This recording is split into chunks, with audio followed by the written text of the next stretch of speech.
Ang mabuting balita ng Panginoon ayon kay San Lucas, chapter 6, verse 20 to 26. Noong panahong iyon, tumingin si Jesus sa mga alagad at kanyang sinabi, "Mapalad kayong mga dukha, sapagkat ang Diyos ang maghahari sa inyo.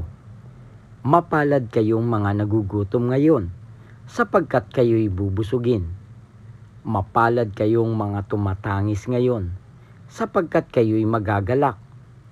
Mapalad kayo kung dahil sa Anak ng Tao, kayo'y kinapupuutan, ipinagtatabuyan at inaalimura ng mga tao, at pati ang inyong pangalan ay kinasusuklaman. Magalak kayo at lumukso sa tuwa kung ito'y mangyari, sapagkat malaki ang inyong gantimpala sa langit. Gayon din ang ginawa ng kanilang mga ninuno sa mga propeta. Ngunit sa aba ninyong mayayaman ngayon, sapagkat nagtamasa na kayo ng kaginhawahan. Sa aba ninyong mga busog ngayon, sapagkat kayo'y magugutom.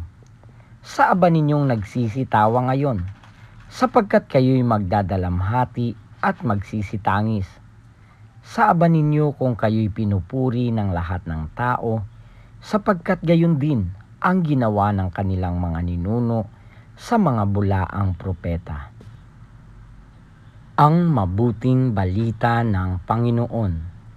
Pinupuri ka namin, Panginoong Hesukristo.